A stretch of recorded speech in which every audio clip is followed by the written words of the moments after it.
Hello student, welcome to my channel Sarvan lecturer. जितने भी student class 10 Hindi की तैयारी कर रहे हैं 2023 बोर्ड एग्जाम में 16 फरवरी को हिंदी का पेपर देने वाले हैं, आज का ये वीडियो लास्ट तक जरूर देखना, क्योंकि इस वीडियो में मैं आप लोगों को आपका जितना भी महत्वपूर्ण जीवन परिचय है एक ही वीडियो में खत्म हो जाएगा। ठीक है, आप लोग 16 फरवरी को आप लोगों का पेपर है, ये वीडियो आप लोगों का जो जीवन परिचय है इस वीडियो में आपका पूरा जीवन परिचय खत्म हो जाएगा। मैं आप लोगों को यह भी बताऊंगा कि आपको लिखना कैसे है और सारा जीवन परिचय है सभी लेखक कवि सभी का। ठीक है, जितने आपके महत्वपूर्ण लेखक हैं उनका भी जीवन परिचय है, जितने आपके कवि हैं उनका भी जीवन परिचय है।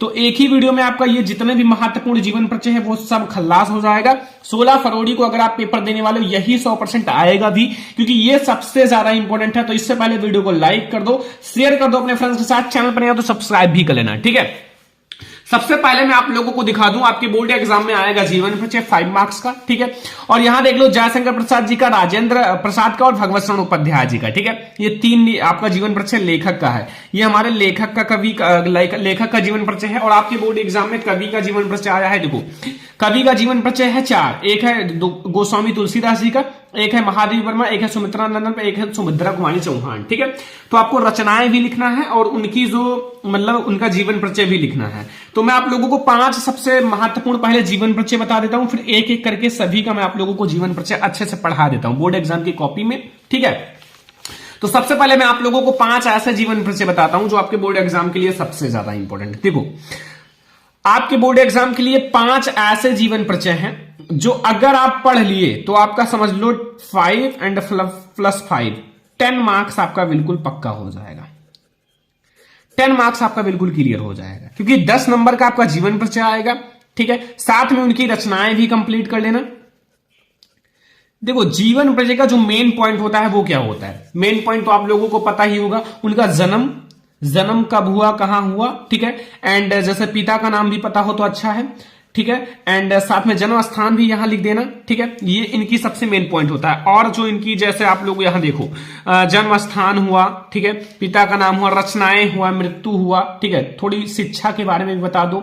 ठीक है, एंड ये सब मेन होता है। ठीक है, और जैसे इनका जो पिता का नाम हो गया, शिक्षा हो गया। ठीक है, और आप लोग मृत्यु ज्यादा इंपॉर्टेंट होता है, इनका जन्म और मृत्यु मेन होता है। इनका जन्म और मृत्यु बिल्कुल सही होना चाहिए। ठीक है, जीवन परिचय में बीच में तो आप ये लिख सकते हैं हिंदी, उर्दू, फारसी आदि भाषाओं का अध्ययन किया, ये सब अध्ययन था, ये सब सभी जीवन परिचय में कॉमन है। ठीक है, तो 5 ऐसा जीवन परिचय पढ़ना है। पहला, आचार्य रामचंद्र शुक्ल का जीवन परिचय, ये आपका लेखक का जीवन परिचय है, वेरी इंपॉर्टेंट है। आचार्य रामचंद्र शुक्ल जी का जीवन परिचय आपके बोर्ड एग्जाम के लिए वेरी इंपॉर्टेंट है, जरूर तैयार करके जाना। उससे भी ज्यादा इंपॉर्टेंट है जयशंकर प्रसाद जी का जीवन परिचय। तो ये 2 मैंने आपको कवि का जीवन परिचय बताया। आचार्य रामचंद्र शुक्ल जी का मैं ऑलरेडी पढ़ा चुका हूं, अगर आपने नहीं देखा है तो देख लो। जयशंकर प्रसाद जी का भी मैंने पढ़ाया है, लेकिन आप लोगों को मैं फिर से बताऊंगा जयशंकर प्रसाद जी का बहुत अच्छे से बोर्ड एग्जाम की कॉपी में। और आपको कवि में ये 3 जीवन परिचय तैयार करना है। ये 3 हमारे कवि हैं। कौन है? कवि हैं। ठीक है, 3 हमारे कवि हैं। पहला, सूरदास जी का आपको तैयार करना है। सूरदास जी का जीवन परिचय वेरी इंपॉर्टेंट है बच्चों, सूरदास जी का। तुलसीदास जी का वेरी इंपॉर्टेंट है। ठीक है, और यहां महादेवी वर्मा का वेरी इंपॉर्टेंट है। 3 कवि में आपको ये 3 कवि हैं। ठीक है, एक सूरदास जी, एक तुलसीदास जी, एक महादेवी वर्मा। ये 3 कवियों का तैयार कर लेना है और 2 लेखक का तैयार कर लेना है। लेखक में हमारा है आचार्य रामचंद्र शुक्ल और जयशंकर प्रसाद। ठीक है, ये लेखक हैं और ये 3 ऐसे कवि हैं जिनका तैयार कर लेना है। अब देखो, बोर्ड एग्जाम में ज्यादा रिपीटेड जो है जीवन परिचय वो है जयशंकर प्रसाद जी का। ठीक है, और इधर आप लोगों का तुलसीदास जी का बहुत ज्यादा रिपीटेड है, हर साल जिसे कहा जाता है, हर साल आने वाला प्रश्न, हर साल आने वाला जीवन परिचय। ये 2 ऐसे रिपीटेड है जो एक भी साल ऐसा नहीं है कि ना आया हो। ठीक है, तो हम लोग दोनों का देखेंगे और भी जीवन परिचय देखेंगे। तो सबसे पहले हम लोग देख लेते हैं जयशंकर प्रसाद जी का जीवन परिचय। लिखना कैसे है बोर्ड एग्जाम में ये भी जानना जरूरी। सबसे पहले आपको बोर्ड एग्जाम की कॉपी दी जाएगी। बोर्ड एग्जाम की कॉपी में आपको एक तरफ अंडरलाइन करना है अच्छे से स्केल की सहायता से, ब्लैक कलर स्केल से। ठीक है, फिर आप लोगों को जो भी आपका प्रश्नोत्तर संख्या हो, लाइक हमारा प्रश्नोत्तर संख्या 5 है। ये देखो, प्रश्नोत्तर संख्या 5 का है, तो प्रश्नोत्तर संख्या 5 आप डाल देना यहां। प्रश्नोत्तर संख्या 5।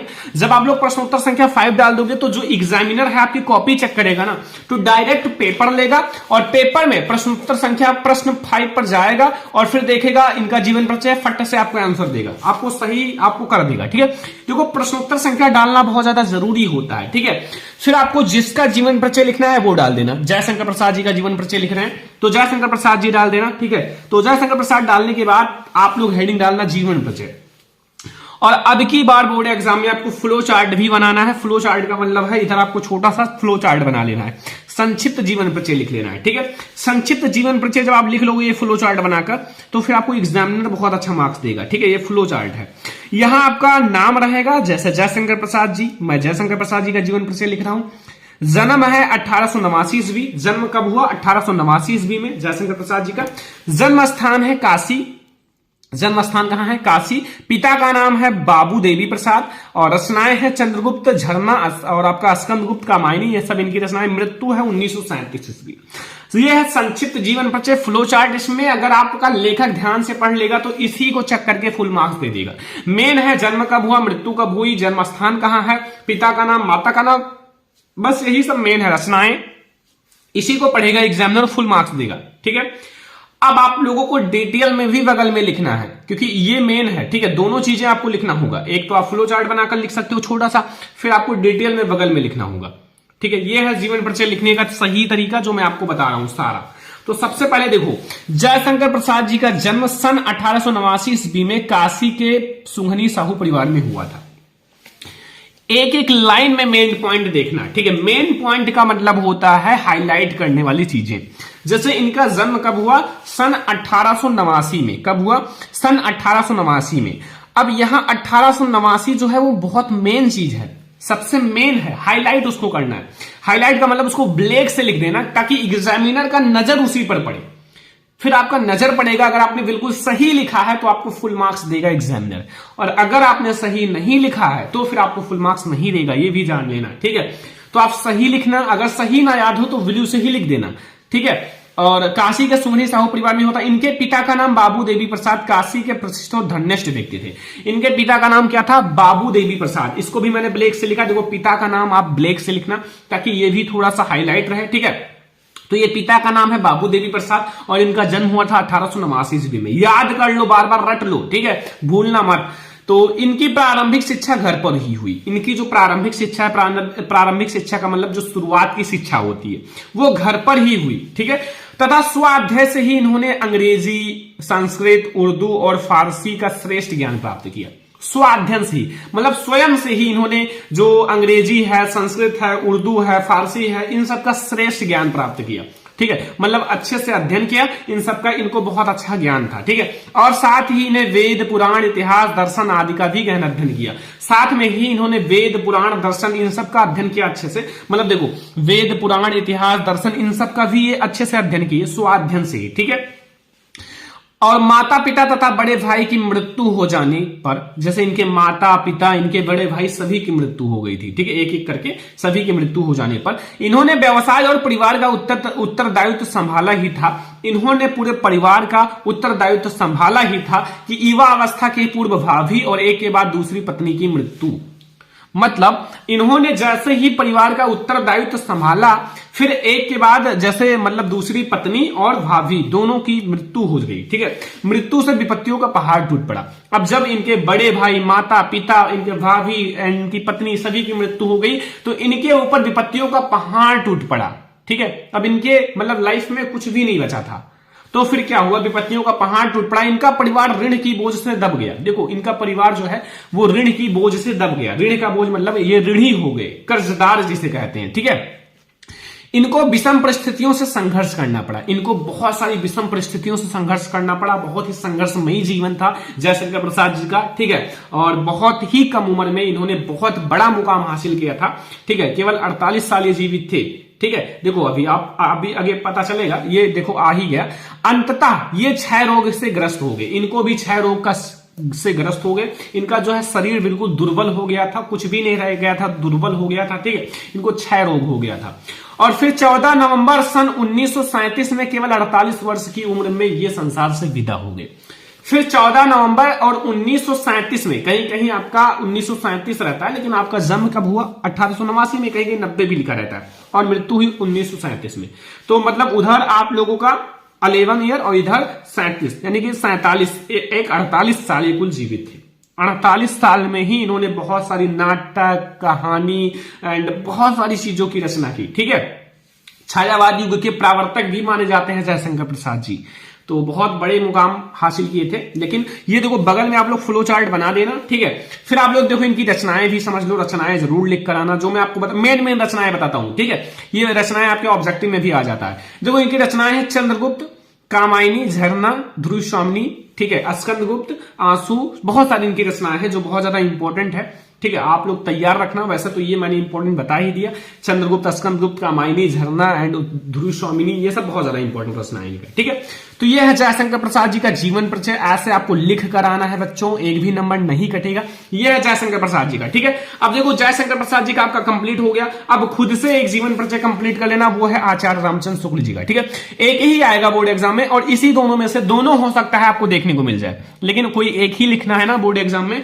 और अब मैं आप लोगों को बताऊंगा कवि में मैं आप लोगों को तुलसीदास जी का बता देता हूं। ठीक है, तुलसीदास जी का जो बहुत ज्यादा इंपॉर्टेंट जीवन परिचय है, तुलसीदास जी का बोर्ड एग्जाम में आता भी है, देख सकते हो तुलसीदास जी का जीवन परिचय आया भी हुआ है। ठीक है, सूरदास, तुलसीदास, ये सब बहुत ज्यादा इंपॉर्टेंट है।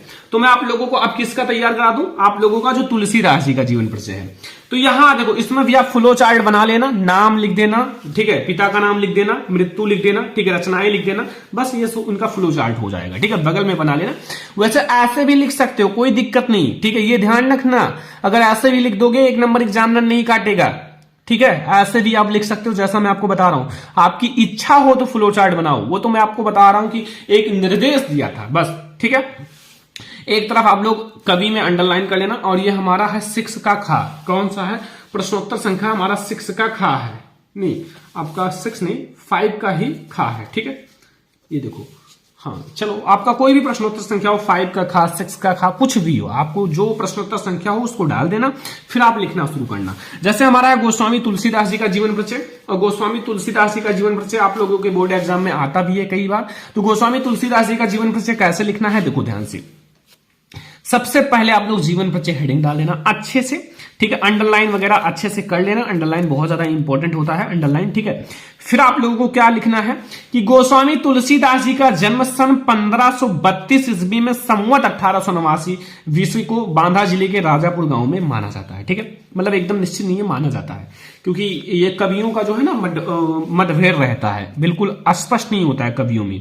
ठीक है, तो जो गोस्वामी तुलसीदास जी का जन्म सन 1532 ईस्वी में संवत 1589 ईस्वी को बांदा जिले के राजापुर गांव में माना जाता है। ठीक है, कुछ विद्वान इनका जन्म स्थान एटा जिले के सोरो नामक स्थान को मानते हैं। कुछ ऐसे विद्वान हैं जो इनका जन्म कहां मानते हैं, एटा जिले के सोरो नामक स्थान पर। कहां मानते हैं, एटा जिले के सोरो नामक स्थान पर। देखो इनका तो पहले राजापुर गांव में माना जाता था, बांदा जिले के राजापुर गांव में। फिर क्या हुआ, कुछ विद्वान जो विद्वान हैं वो इनका जन्म कहां मानते हैं, एटा जिले के सोरो नामक स्थान पर, ठीक है, को मानते हैं। इनके पिता का नाम आत्माराम दुबे, इनके पिता का क्या नाम था, आत्माराम दुबे, एवं माता का नाम हुलसी था। इनके पिता का नाम था आत्माराम दुबे और इनकी माता का नाम हुलसी था। क्या था, हुलसी था। ठीक है, और इनका जन्म जो है अभुक्त मूल नक्षत्र में होने के कारण, इनका जन्म जो हुआ था एक अभुक्त मूल नक्षत्र में हुआ था। ठीक है, खराब समय में जिसे कहते हैं, ठीक है, उसमें हुआ था, तो फिर काफी खराब हुआ। देखो नक्षत्र में होने के कारण इनके माता पिता ने इन्हें बाल्यावस्था में ही त्याग दिया था। मतलब इनके माता पिताजी इनको बाल्यावस्था में ही त्याग दिए, क्योंकि इनका जो जन्म हुआ वो मूल नक्षत्र में हुआ था। ठीक है, तो इनके माता पिता ने इनको त्याग दिया, छोटे थे, बहुत छोटे, तभी इनको त्याग दिया था, बाल्यावस्था में ही त्याग दिया।